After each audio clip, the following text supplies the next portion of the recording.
सर्व महामानवांना महानायकांना विनम्र अभिवादन करत, ज्यांच्यामुळे आम्ही मोकळा श्वास घेऊ शकतो आणि जे आपल्या घरसंसारावर तुळशीपत्र ठेवून या देशाच्या सीमा राखत आहेत आणि कित्येकांनी या देशासाठी आपल्या जीवाची आहुती दिली, अशा तमाम वीर जवानांना, त्यांच्या वीर मातांना, वीर पत्नींना विनम्र अभिवादन करत, या मंचावर उपस्थित कल्याण लोकसभा संपर्क प्रमुख गुरुनाथजी खोत, उपनेते सन्माननीय अल्ताफभाई शेख, जिल्हा प्रमुख आणि महाविकास आघाडीचे अधिकृत उमेदवार सन्माननीय धनंजयजी बोडारे, राष्ट्रवादी काँग्रेस पार्टीचे सरचिटणीस प्रकाश तरेजी, काँग्रेसचे जिल्हा प्रमुख सचिन पोटेजी, राष्ट्रवादी ठाणे जिल्हा ग्रामीणचे काशीनाथ पाटीलजी, कल्याण जिल्हा समन्वयक हर्षवर्धन पलांडेजी, युवा सेनेचे महेंद्रभाऊ म्हात्रे, युवती सेनेच्या तेजस्वी पाटील, रमेश जाधव, चंद्रकांत पाटील, दिनकर पाटील, उत्तम गवळी, अशोक म्हात्रे, राजेंद्र शहा, नारायण पाटील, सुरेश पाटील, माझ्या समवेत उपस्थित झालेले ॲडव्होकेट जयेश वाणी आणि सर्व सन्माननीय पदाधिकारी, सर्व डिजिटल तथा प्रिंट माध्यमांचे मान्यवर प्रतिनिधी आणि आपण सर्व भावांनो आणि बहिणींनो, निवडणुकांचं बिगुल वाजलेलं आहे आणि आपल्या सगळ्यांना ज्या गोष्टीची आपण वाट बघत होतो की कधी एकदा निवडणूक लागते आणि आपण आपला निर्णय घेतो, ती निवडणुकीची निर्णायक वेळ येऊन ठेपली. 20 नोव्हेंबरला मतदान होणार आहे. तत्पूर्वी सगळीकडे प्रचाराची रणधुमाळी सुरू झाली आणि या रणधुमाळीमध्ये सगळ्यात दमछाक होते ती भाजपची आणि एकनाथ शिंदेजींची. ती दमछाक यासाठी होतीये की त्यांना निवडणुकीचा सूरच सापडत नाहीये. वेगवेगळ्या टीव्ही चॅनलवरून जाहिरातींचा रतीब प्रचंड चालू आहे आणि जाहिरातींचा रतीब बघून, इतक्या जाहिराती बघून आपल्यालाही वाटतंय की माहितीचं वातावरण दिसायले का किंवा, पण मी तुम्हाला खात्रीने आणि जबाबदारीने सांगितलं पाहिजे, तब्बल 10 ते 15 जिल्हे फिरले. अजून पुढच्या 10 दिवसात अजून 15 जिल्हे करायचे आहेत मला आणि 15 जिल्ह्यातून एकूण वातावरण बघितल्यानंतर म्हणजे अगदी आरमोरी, गडचिरोली, गोंदिया, भंडारा, चंद्रपूर, नागपूर, यवतमाळ, हिंगणघाट, बडनेरा, दर्यापूर, तिवसा इथं पासून ते संभाजीनगर, जालना, परतूर, घनसावंगी, हिंगोली, आखाडा, बाळापूर, कळंब इथं पासून ते नांदेड, लातूर, बीड, पाथर्डी, शेवगाव, बाभळेश्वर, अगदी सुजय विखेंच्या मतदारसंघात सुद्धा, या सगळ्या मतदारसंघातली स्थिती मी तुम्हाला जबाब घेतली पाहिजे की सगळीकडे महाविकास आघाडीचं चित्र हे प्रचंड आघाडीवर दिसतंय. सगळीकडे महाविकास आघाडीचे अत्यंत चांगलं वातावरण आहे. फक्त माध्यमांना जाहिराती ज्याच्या असतात तिथे बातमी जास्त दिसते. त्यामुळे माध्यमांवर सध्या गद्दारी करून खोक्यांनी मिळवलेला जो पैसा आहे त्या पैशाच्या जीवावर ते जाहिराती जास्त करू शकतात. मात्र लोकांचा एकूण कल बघितला तर लोक मात्र महाविकास आघाडीला कौल देण्याच्या मानसिकतेत राज्यभरात दिसत आहेत. राजे हो, मी कल्याण पूर्वमध्ये पहिल्यांदा येत नाहीये. चळवळीतली कार्यकर्ती म्हणून तर असंख्य वेळा आले, याच ठिकाणावरून आणि याच मंचावरून असंख्य वेळा बोललीये. महाप्रबोधन यात्रेच्या निमित्ताने सुद्धा मी इथे येऊन माझी भूमिका मांडलेली आहे. ज्या उमेदवाराच्या साठी मी आलेली आहे, काँग्रेस, राष्ट्रवादी काँग्रेस, शरदचंद्रजी पवार साहेब, शेतकरी कामगार पक्ष, आम आदमी पार्टी, समाजवादी पार्टी, सर्व प्रोग्रेसिव्ह विचारधारेच्या संघटना आणि शिवसेना उद्धव बाळासाहेब ठाकरे पक्षाचे एकमेव अधिकृत उमेदवार धनंजयजी बोडारे या व्यक्तिमत्वाला आपण सगळे जवळून ओळखता. जो उमेदवार तुमच्या समोर आहे तो उमेदवार एसीत बसून निर्णय नुसता ऐकवणारा नाही, तर हा उमेदवार तुमच्या सोबत, तुमच्या खांद्याला खांदा लावून फील्डमध्ये उतरून काम करणारा उमेदवार आहे. शिवसेनेमध्ये जेव्हा प्रचंड बंडाळी झाली, गद्दारी झाली, अनेक गद्दारांचा सुळसुळाट झाला, काहींनी जिकडं खवा तिकडं थवा असं म्हणत आपापले मोर्चे वळवले, पक्ष बदलले, पळापळ सुरू केली. तेव्हा सुद्धा या सगळ्या कठीण काळामध्ये जी माणसं इथं टिकून राहिली त्याच्यातली 3 नावं अत्यंत महत्वाची होती. एक हर्षवर्धन पलांडे, दुसरे शरद पाटील आणि तिसरे धनंजय बोडारे. या 3ही नावांचा आम्हाला सार्थ अभिमान आहे. या तिघांनीही अत्यंत कठीण काळामध्ये, म्हणजे मला वाटते हर्षवर्धन पलांडेजींच्या तर अगदी जीवावर उठली होती माणसं, बोटं बिटं छाटण्यापर्यंत पोहोचली होती. या तिघांवरही इथल्या सत्तेचा गैरवापर करत कित्येकदा खोटे गुन्हे दाखल केले, तरी सुद्धा ही माणसं डगमगली नाही, हलली नाही, हटली नाही. ही आपल्या पक्षप्रमुखांच्या सोबत ठामपणे उभी राहिली आणि त्यांच्या निष्ठेचं फळ म्हणून, निष्ठावंताला न्याय द्यायचा म्हणून कुठल्याही मोठ्या अब्जोपतीच्या मागे जाण्यापेक्षा माझा शिवसैनिक मी मोठा करून दाखवेल असं म्हणत एका निष्ठावंत शिवसैनिकाला इथे पक्षप्रमुखांनी उमेदवारी दिली. या उमेदवारीला आता वास्तव रूपामध्ये खरं करून दाखवण्याची जबाबदारी तुमची आहे. राजे हो, ही उमेदवारी मी फक्त धनंजय बोडारे यांना निवडून द्यावं एवढ्यासाठी मांडत नाहीये. मला का ही जागा महत्वाची वाटते, तर ही जागा मला महाविकास आघाडीचं साठी म्हणून ही जागा जास्त महत्वाची वाटते आणि आपण ते करू शकता. आणि महाविकास आघाडीचं सरकार का आणायचं बाबा? आधीचं सरकार आहे ते सरकार आम्हाला का घालवायचंय? मुळात आत्ता जे सरकार आहे ते सरकारच घटनाबाह्य आहे. गद्दारांनी गद्दारी करून, सन्मान्य पक्षप्रमुखांच्या आजाराचा गैरफायदा घेऊन, त्यांच्या आजारपणाच्या काळात जो कागद विश्वासाने त्यांना दिला होता त्या कागदाचा गैरवापर करून त्यांनी एक सरकार स्थापन करायचा प्रयत्न केला.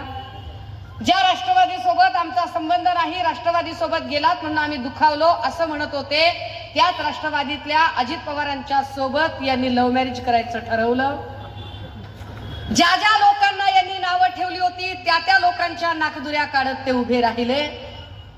त्यामुळे आपल्याला का 20 तारखेला मशालीचं बटन दाबायचंय, तर त्याचं क्रमांक 1चं कारण की महाराष्ट्र गद्दारांना कधीही माफ करत नाही हे सांगायचं असेल तर 20 तारखेला मशालीचं बटन दाबावं लागेल. का 20 तारखेला मशालीचं बटन दाबायचं, त्याचं दुसरं महत्वाचं कारण, जर महाराष्ट्रातल्या लेकी बाळींना आणि आया बहिणींना सुरक्षित वातावरणात ठेवायचं असेल तर, माया हो, तुम्ही मी शाळेत जाताना, कॉलेजात जाताना, मी तर 4-4 किलोमीटर पायी शाळेत गेलीये. आपण सगळे जणांनी आपल्या शाळा कॉलेजमध्ये आपण पायी गेलो. आपल्याला स्कूल बस नव्हती, आपल्याला रिक्षा नव्हती. आता परिस्थिती अशी आहे की आपल्याला आपल्या लेकरासाठी स्कूल बस ठेवावी लागते, रिक्षा ठेवावी लागते. नुसती स्कूल बस ठेवून चालत नाही. आपण सोसायटीतनं लेकराचं बोर्ड धरून खाली उतरतो, लेकराला स्वतःच्या हाताने त्या बसमध्ये बसवतो. बस दिसेनाशी होईपर्यंत आपण त्या जागेच्या हालत नाही. एवढं करून जीव राहत नाही. लेकरू सुरक्षित घरी येईल का नाही, आपला जीव जीवात नसतो. ही असुरक्षितता कुणामुळे आली? ही नाही, अहो ते लाईट घालवतील, ते काही करतील, हा रडीचा डाव ते कित्येक वेळा खेळतील. ते लाईट घालवतील, ते मध्ये नाटकं करतील, ते कधी पोलिसांना सांगतील बंद करायला सांगा, बंद करायला सांगा. पोलीसही बिचारे हातबल काय करतील ते तरी. त्यांची ही अडचण आहे. मी येईल त्यांच्याकडे थोडं टप्प्याटप्प्याने, सेकंड गिअर मध्ये येते. राजे हो, या सगळ्यांच्या मध्ये लेकरांच्या साठी इतका असुरक्षित काळ कधीच नव्हता जेवढा काळ आता आहे. की काय पद्धतीने गलिच्छ वातावरण चालू आहे की शिंदे गटाचा एक बदमाश वामन म्हात्रे, ज्याच्यावर एक FIR होण्यासाठी 7 तास मी उन्हात बसते आणि त्याची जमानत 2.5 तासामध्ये होते. काय राज्य आहे, काय सरकार आहे. बदलापूर नंतर तशाच प्रकारच्या 17 घटना आतापर्यंत राज्यात घडल्या. पुण्यातल्या हिंजवडीमध्ये 8व्या मजल्यावरून 70 वर्षाच्या आजीला 6व्या मजल्यावर फरफटत आणलं जातं. 6व्या मजल्यावर 28 वर्षाचा माणूस त्या आजीवर बलात्कार करतो. खाली CCTV मध्ये सिक्युरिटी गार्ड बघताना त्याच्या लक्षात येते की 6व्या मजल्यावर बलात्कार चालू आहे. तिथं जाईपर्यंत 70 वर्षाची आजी बेशुद्ध पडलेली. 70 वर्षाची आजी सुरक्षित नाही. बदलापूरमध्ये 3.5 वर्षाचं बाळ, त्याची ती घटना संपत नाही तोपर्यंतच परभणी जिल्ह्यातल्या पाथरी तालुक्यातल्या सोनपेठ गावामध्ये 3.5 वर्षाचं चिमुरडं बाळ, बलात्कार शब्द सुद्धा या लेकरांबद्दल वापरावासा वाटत नाही. इतकी लहान बाळ आहे ती. एवढ्या लहान बाळाला मी काय बोलू आणि कसं बोलू मला समजत नाही. मी त्या लेकराला बोलायचा प्रयत्न केल्यावर ते लेकरू सांगतं, माऊ माऊ शाळेच्या मागे कर्दळी आहे ना माऊ, माऊ त्या सरांनी कर्दळीची पानं तोडून आणली आणि इथं पानं अंथरली माऊ. त्या बदलापूर मधलं लेकरू सांगतं, माऊ माऊ शूच्या जागी मुंग्या चावल्यासारख्या होतात. काय अवस्था आहे. आणि इथल्या लेकी बाळींना सुरक्षा देऊ शकत नाही तिथले गृहमंत्री, कारण गृहमंत्री स्वतःच्या पत्नीलाही सुरक्षा देऊ शकत नाही. हे आपण सगळ्यांनी बघितलं की दस्तूरखुद्द गृहमंत्र्यांची पत्नी आमची प्रिय भाऊजाई अमृता वहिनीवरच अलिक्षा जयसिंगारी नावाची बाई स्पाईंग करत होती. हे स्वतः सन्माननीय गृहमंत्री देवेंद्रजींनी सभागृहाच्या पटलावर मान्य केलं. आपण मनाचं सांगत नाही हो, हे स्वतः त्यांनी मान्य केलं की माझ्या बायकोवरती स्पाईंग करत होती. अरे जर गृहमंत्री आपल्या बायकोला सुरक्षा देऊ शकत नाही तर आम्हा लेकीबाळींना कोण सुरक्षा देणार आणि आम्ही कुणाच्या भरोशावर बसायचं. माया हो, इथल्या लेकी बाळींना यांच्या 1500 टिकल्यांची नाही तर आमची आबरू आमचा सन्मान शाबूत ठेवणाऱ्या एका सक्षम सरकाराची गरज आहे. म्हणून गरज आहे का आम्हाला गरज आहे इथे आता 20 तारखेला एक नवा निर्णय घेण्याची. इथल्या तरुणांना कामच नाही. काय परिस्थिती आहे. उद्योग तर सगळे गुजरातला जात आहेतच, पण गेल्या 2.5 वर्षामध्ये ज्या 70 परीक्षा झाल्या त्या 70 मधल्या 65 परीक्षांचे पेपर फुटले. 70 मधल्या 65 परीक्षांचे पेपर फुटले. एका परीक्षेला प्रत्येक परीक्षेच्या वेळेला चलन भरताना 1000 रुपये पोरांनी भरायचे आणि हे सगळे पैसे पाण्यात गेले. एका परीक्षेला 5000 जागा असतील तर 13 लाख पोरांनी अर्ज भरले. 1000 गुणिले 13 लाख किती पैसे पाण्यात गेले विचार करा. या भ्रष्टाचारावर कुणी ब्र शब्द काढत नाही का. 65 प्रकारचे पेपर फुटले. या 65 प्रकारच्या परीक्षा वेंडर पद्धतीने घेतल्या होत्या. परीक्षा ठेकेदारांकडे दिलेल्या होत्या. ठेकेदारी कुणाला दिली. परीक्षा घेण्याचं कॉन्ट्रॅक्ट कुणाला दिलं तर बीव्हीजी क्रिस्टल कंपनीला. रेकॉर्ड काढून बघा, मी पुराव्याशिवाय बोलत नाही. ठेकेदारी पद्धतीने नोकर भरतीची परीक्षा घेण्याचं कॉन्ट्रॅक्ट दिलं बीव्हीजी क्रिस्टलला. बीव्हीजी क्रिस्टल कंपनी कुणाची. प्रसाद लाडची. प्रसाद लाड कुणाचे. देवेंद्र फडणवीसांचे. देवेंद्र फडणवीस कुणाचे. भाजपचे. भाजपा कुणाची. अदानी अंबानीची. गोरगरिबांचं कोण आहे. इथल्या सामान्यांचं कोण आहे. इथल्या गोरगरिबांचा आणि सामान्यांचा कोरोना काळात सुद्धा विचार करणारा एक माणूस होता. नाव होतं उद्धव बाळासाहेब ठाकरे. म्हणून गरज आहे त्या देव माणसाच्या पाठीशी उभं राहण्याची.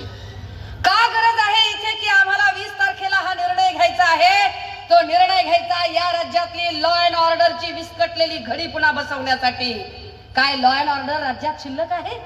काय कायदा सुव्यवस्थेचा धाक शिल्लक आहे. अरे दादा हो, एक काळ होता की कुणी कुणाचा काट्या काढायचा असेल, खून करायचा असेल, रात्रीच्या अंधारात कुठेतरी सुपारी देत असतील, निर्जन ठिकाणी मारून टाकत असतील. पण काय एकनाथ शिंदेंनी काय दिवस दाखवले आम्हाला. देवेंद्र फडणवीसांनी काय दिवस दाखवले आम्हाला. निर्जन ठिकाणी मारामारी होत नाही. फेसबुक लाईव्ह करून गोळ्या घातल्या जातात. वाय दर्जाची सुरक्षा असणाऱ्या बाबा सिद्दीकीला गजबजलेल्या परिसरामध्ये ठोकलं जातं. वाय दर्जाची सुरक्षा असणाऱ्या माणसाची हत्या होत असेल तर तुमच्या माझ्या सारख्या सर्वसामान्य माणसाच्या जीवाचं काय. आणि पोलिसांचा धाक कसला. ही सगळी पोलिस इकडे आता जी इथं प्रोटेक्शनला थांबलीत, इकडं थांबलीत. हे सगळे पोलीस जे आता इथं बंदोबस्ताला दिसत आहेत, तुम्हाला वाटतंय हे खरंच बंदोबस्ताला आहेत. माफ करा पण मला अजिबात वाटत नाही. हे बंदोबस्ताला असण्यापेक्षा सुषमा अंधारे कुठं चुकते, चुकल्यावर आम्हाला कशी हातकडी घालता येते हे वाट बघण्यासाठी बसलेले आहेत. कारण हे सगळे पोलीस जर सजग असते तर काय सुलभा गणपत गायकवाड यांच्या यजमानाने गणपत गायकवाडने पोलीस स्टेशन मध्ये दुसऱ्यावर महेश गायकवाड ना गोळी झाडायची डेअरिंग केली असते का. आईला पोलीस स्टेशन मध्ये गोळीबार होणं हे फक्त आणि फक्त it's happen only in only in Kalyan, it's happen only in Shinde and Fadnavis government. काय परिस्थिती आहे. पोलीस स्टेशन मध्ये गोळ्या घालाव्या. पोलीस स्टेशन मध्ये काय पोलिसांचा धाक आहे. अरे एक काळ होता की पोलीस स्टेशन समोरून माणसं ट्रिप्सी जायला घाबरायची, माणसं बेल्ट न लावता गाडी चालवायला घाबरायची. ती माणसं इतकी बेदरकार वागायला लागली की पोलीस स्टेशन मध्ये पोलिसांच्या समोरच गोळीबार करायला लागली. ते कशामुळे? कारण मुळात पोलिसांचा धाक या लोकांना राहिला नाही. मुळात एकनाथ शिंदे आणि देवेंद्र फडणवीस या दोन लोकांनी एकच काम केलं की सरकार गद्दारी करून सरकार स्थापन केल्यानंतर प्रत्येक मतदारसंघातल्या सत्ताधारी आमदाराने आपापल्या मर्जीतला पीआय आणायचा आणि पोलीस स्टेशनला नेमणूक द्यायची. आपल्या मर्जीतल्या पोलीस स्टेशनची बदली, त्या पीआयची बदली करून त्याला पोलीस स्टेशनवर आणायचा. पीआयने इमाने इतबारे एकच काम करायचं, सत्ताधाऱ्याचा माणूस असेल आणि कितीही वाह्यात वागला, कितीही बेकायदेशीर वागला तर त्याची अजिबात तक्रार दाखल करायची नाही, त्याच्यावर कुठलाही गुन्हा दाखल करायचा नाही. पण विरोधकाचा कुणी असेल तर मात्र लगेच 353, 354, 384, 149च्या नोटीस आता प्रेमपत्र दिल्यासारख्या. का? कसा पोलिसांचा धाक राहील बरं? काय पोलिसांचा धाक राहील? काय म्हणून देवेंद्र फडणवीसांनी, जे देवेंद्र फडणवीस गृहमंत्री आहेत, जे देवेंद्र फडणवीस कायदा आणि सुव्यवस्था चालवणाऱ्या खात्याचे मंत्री आहेत, काय म्हणून या माणसाने अशा माणसाला उमेदवारी दिली असेल की ज्या माणसाने कायद्याचं मंदिर असणाऱ्या पोलीस स्टेशन मध्येच, कायद्याचं मंदिर असणाऱ्या पोलीस स्टेशन मध्ये गोळीबार करावा आणि त्यांच्या पत्नीला तुम्ही उमेदवारी द्यावी? काय कमाल आहे. आणि त्या देवेंद्रजींनी कायद्याबद्दल आम्हाला सांगावं, त्या देवेंद्रजींनी आम्हाला नक्षलवादाबद्दल बोलावं. ते देवेंद्र फडणवीस सांगताहेत की राहुल गांधीजींच्या हातात जे लाल पुस्तक आहे त्यावरून ते निकष काढतात. माझ्याकडे आता गाडीमध्ये ते पुस्तक आहे, असेल तर आण रे दादा पटकन, माझ्या गाडीमध्ये आहे. देवेंद्र फडणवीस सांगताहेत की अर्बन नक्सली आहेत, लाल रंग हा अर्बन नक्षलवादाचा रंग आहे, शहरी नक्सली आहेत. कुठल्या लाल रंगाबद्दल बोलले ते? तो कोणता लाल रंग होता? या देशाची इंडियन कॉन्स्टिट्यूशनची जी ओरिजिनल कॉपी आहे, जी मूळ प्रत आहे, ज्या मूळ प्रतीच्या कव्हरचा रंग लाल आहे, त्या कव्हरला तुम्ही नक्सली कव्हर म्हणता? ती प्रत ज्याच्या हातात आहे त्याला तुम्ही अर्बन नक्सली ठरवता? देवेंद्रजी, भारतीय संविधानावर चालणे याला जर तुम्ही अर्बन नक्षलवादी म्हणत असाल तर होय, आम्ही नक्षलवादी आहोत. बाबासाहेबांवर प्रेम करणे म्हणजे नक्षलवाद असेल तर होय, आम्ही नक्षलवादी आहोत. बाबासाहेबांना आपल्या काळीज कप्प्यात ठेवणे आणि बाबासाहेबांचं संविधान राखण्यासाठी जीवाची बाजी लावणे याला जर तुम्ही अर्बन नक्सली म्हणत असाल तर होय, या महाराष्ट्रातला प्रत्येक फुले शाहू आंबेडकरवादी आणि परिवर्तनवादी विचारांवर प्रेम करणारा प्रत्येक जण अर्बन नक्सली आहे. काय म्हणायचंय तुम्हाला? मुळात देवेंद्रजींना हे सगळं का बोलावं लागतंय? दादा हो, तुम्ही विचार करा. लोकसभेच्या वेळेला यांनी 22 जानेवारीला राम मंदिराचा एक नरेटिव्ह सेट करायचा प्रयत्न केला, पण यांच्या लक्षात आलं की राम मंदिरचं नरेटिव्ह चालतच नाहीये. निवडणूक तर आपल्या हातात न चाललीये, सूरच सापडत नाही. मग त्यांनी आता एक नवीन गोष्ट करायला घेतली. मग आता ते म्हणाले की आपण काहीतरी लाडकी बहीण वगैरे असं काही करू का, त्याच्यावर आपल्याला काही काम करता येईल का. पण आता त्यांच्या लक्षात आलं, मी जबाबदारीनं सांगते, 14 जिल्ह्यात फिरल्यानंतर कुठेही लाडक्या बहिणीचा इम्पॅक्ट दिसत नाही. बायका सरळ सांगतात, 1500 टिकल्या काय आम्हाला विकत घेतोस होय तू, आणि तू कोणत्या दोनच्या बाचे पैसे दिलेस? जे काही पैसे दिले ते पैसे काही एकनाथ शिंदेनी तापोळ्याची जमीन विकून दिलेले पैसे नाहीत. जे काही पैसे दिले ते देवेंद्र फडणवीसांनी रेशीम बागेतला बंगला विकून दिलेले नाही, किंवा जे काही पैसे दिले ते पैसे अजित पवारांनी बारामतीची प्रॉपर्टी विकून दिले नाही. टॅक्सचे पैसे, आपले पैसे आपल्याला. पण ज्या अर्थी तुम्हाला 1500 द्यावे लागले आणि तुम्ही 1500चा एवढा गवगवा करायला निघालात, तर 1500चा गवगवा तुम्ही करायला लागलात आणि त्याची जाहिरात दाखवताना कुणाला तरी साडी घ्यायला 1500 उपयोगाला पडले, काहीतरी फीसला उपयोगाला पडले. जर 1500 रुपयावर अवलंबून राहावं लागतंय, याचा स्पष्ट अर्थ असा आहे की राज्यात विकास अजिबात झालेला नाही. राज्यातल्या लोकांच्या ब्रेड बटरची चिंता आहे. राज्यातल्या माणसाला तुम्ही जो माणूस किमान महिना 30-40 हजार रुपये कमवायला पाहिजे, त्याची ऐपत साधी 1500 कमवायची सुद्धा तुम्ही ठेवली नाही. हे एका अर्थाने तुम्ही जाहिरातीतनं मान्य करताय. दादा हो, आज तुम्ही तुमच्या बहिणींची लग्न लावून दिली, लेकींची शिक्षण केली. कधी तुम्ही तुमच्या बहिणींच्या लग्नाचा एवढा मोठा खर्च केला, तिला काय थाटमाट करून लग्न लावलं? काय तिच्या लग्न मंडपाच्या स्वागतदाराला तुम्ही कधी बॅनर लावला होता का? लाडक्या बहिणीच्या लग्नात 10 लाख खर्च केले म्हणून नाही केलं तुम्ही. तुम्ही कधी बहिणीच्या लेकराला कधी 5-10 हजाराचा ड्रेस घेतला, बस स्टँडला येऊन बॅनर लावला का? लाडक्या बहिणीला 10,000 रुपये देऊन आलो? नाही केलं. तुम्हाला बहिणीच्या नात्याचा आब कळतो, मर्यादा कळते, मान सन्मान कळतो. तुम्हाला बहिणीची टिंगल उडवायची तुम्ही करत नाही. तुम्ही बहिणीचा सन्मान करता, पण हे बहिणीच्या नात्याची टिंगल उडवणारे लोक जाहिरात करायला लागले. आणि आम्ही राज्यभर सांगितलं की जाहिरात कुणाची असते. तुम्ही नेटफ्लिक्स बघता, अमेझॉन बघता, जाहिरात त्याच्यावर तुपाची येत नाही, दुधाची येत नाही, दह्याची येत नाही, काजू बदामची येत नाही, चांगल्या पुस्तकाची येत नाही, योगकर्माची येत नाही, आयुर्वेदाची येत नाही, पंचकर्माची येत नाही. जाहिरात कशाची येते? जंगली रमी पे आओ ना महाराज. जाहिरात कशाची येते? खूब जमेगा रंग जब मिल बैठेंगे 3 यार आप मैं और बैक पाइपर सोडा. जाहिरात कशाची असते? बोलो जुबा केसरी. जाहिरात वाईट गोष्टींची असते. शिंदे, फडणवीस, पवार जाहिराती करतात कारण ते वाईट विचारांचे लोक आहेत. ओरिजिनल माणसाला जाहिरात करायची गरज पडत नाही. उद्धव बाळासाहेब ठाकरे यांना जाहिरातीची गरज नाही. महाराष्ट्रातल्या प्रत्येकाला माहिती आहे की कोरोना काळात त्यांनी काय काम केलं आणि काय नाही. राजे हो, बीजेपीच्या भक्तुल्यांनी आणि 25 पैसे हिशोबाने मेसेज पास करणाऱ्यांनी सांगितलं की लाल रंगाच्या पुस्तकाला ते संविधान म्हणतायत, पण ते संविधान नव्हतं. हा बाबासाहेबांचा अपमान देवेंद्र फडणवीसांनी केला.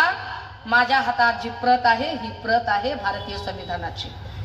ही प्रत भारतीय संविधानाची आहे, जी ओरिजिनल प्रत आहे, जी लाल रंगामध्ये आहे. या प्रतला मी उघडते. इंडियन कॉन्स्टिट्यूशन, याचं प्रत्येक पान, याच्यातल्या प्रत्येक स्केड्यूल, चॅप्टर, आर्टिकल, हे संविधान आहे. या देशामध्ये राहावे कसे, बोलावे कसे, शिक्षण कसे घ्यावे, नोकरी कशी मागावी, प्रमोशन कसं मागावं, घर कसं विकत घ्यावं, प्रमोशन कसं मागावं, जगावं कसं, मरावं कसं, पुरावं कसं, या प्रत्येक गोष्टीचा कायदा सांगणाऱ्या कायद्याचं हे पुस्तक आहे. देवेंद्रजी, तुम्ही लाल रंगाचं पुस्तक आणि त्याला नक्षलवादी म्हणत फक्त या पुस्तकाचा नाही, हा कायदा लिहिण्यासाठी ज्या विश्वरत्न डॉक्टर बाबासाहेब आंबेडकरांनी आणि रमाईनं पोटची लेकरं माती आड केली आणि उप सुद्धा केलं नाही, त्या बाबासाहेबांचा सुद्धा तुम्ही अपमान केलाय. तो बाबासाहेबांचा अपमान करणाऱ्या देवेंद्र फडणवीसांना आणि त्यांच्या सगळ्या पिलावळीला जर सांगायचं असेल ठणकावून की आम्ही तुमच्या झासामध्ये येणार नाही, मग त्यांच्या लक्षात आलं की लाडकी बहीणचं पण नरेटिव्ह चालणार नाही. मग 2 दिवसापासून एक वेगळं नरेटिव्ह सुरू केले त्यांनी. काय? एक तडीपार गुंड येऊन इथं सांगतो बटेंगे तो कटेंगे. ते वाक्य आधी कोण उच्चारलं? तर त्याच्या तिकडच्या योगी आदित्यनं. कौन योगी आदित्य? जिसके खुद के 4 भाई है और जो 4 भाई के साथ कभी मिलाच नहीं, कभी राज नहीं. 40 वर्षात जो आपल्या भावाच्या सोबत राहिला नाही, जो आपल्या भावाचा झाला नाही, तो आम्हाला शानपण सांगतो कटेंगे तो बटेंगे. अरे हम कभी बटेंगे भी नहीं और हम हटेंगे भी नहीं.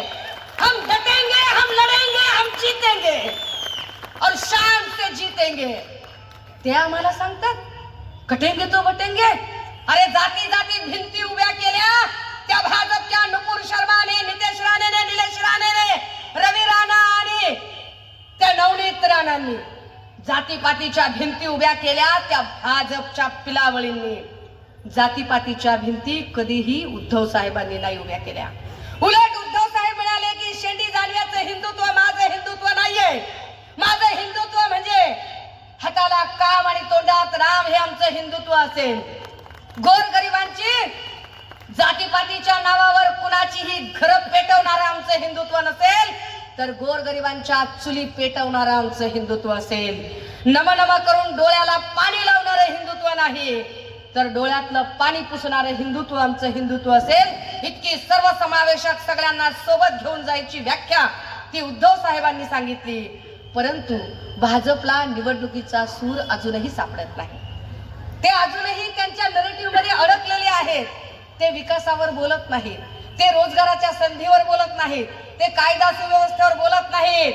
दादा हो, काय म्हणून आपण त्यांच्या उमेदवाराचा विचार करावा? कारण भाजपने जो उमेदवार दिला त्या उमेदवाराकडून आम्ही काय शिकायचं? गुंडागर्दी करायची? काय शिकायचं? आम्ही गोळीबार करायचा? काय शिकायचं? आम्ही खंडण्या वसूल करायच्या? काय शिकायचं आम्ही?